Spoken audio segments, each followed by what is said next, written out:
Friends, welcome to our channel. So நம்ம எப்போவுமே ஒரு இன்ஃபர்மேஷனோடு தான் வருவோம். அதே மாதிரி நம்ம இன்றைக்கி ஒரு புது இன்ஃபர்மேஷனோடு வந்திருக்கோம்.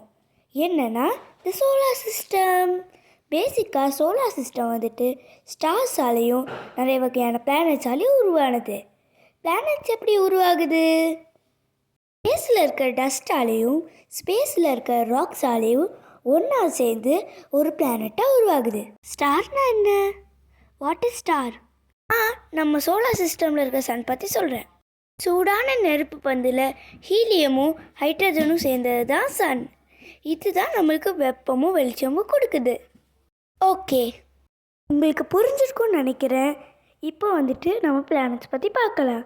நம்ம சோலார் சிஸ்டமில் டோட்டலாக 8 பிளானட்ஸ் இருக்குது. என்னென்ன பிளானட்ஸ் எல்லாம் இருக்குது?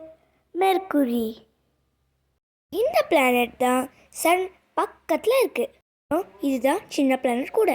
வீனஸ், இதுதான் ரொம்பவே சூடான பிளானட்.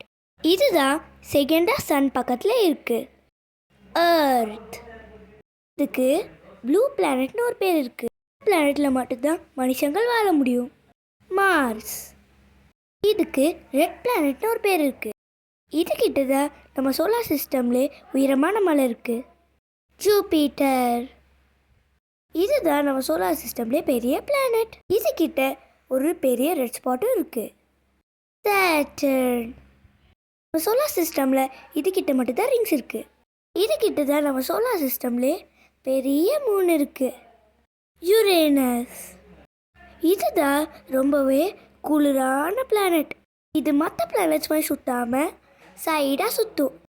நெப்டியூன், இதுதான் நம்ம சோலார் சிஸ்டம்லே கடைசி பிளானட். இதுதான் ரொம்பவே காற்றடிக்கக்கூடிய பிளானட். வீடியோ முடிஞ்சிருச்சு. இந்த வீடியோ பிடிச்சிருந்தா லைக், கமெண்ட், ஷேர் பண்ணுங்கள். மறக்காமல் சப்ஸ்கிரைப் பண்ணிடுங்க. தேங்க்யூ.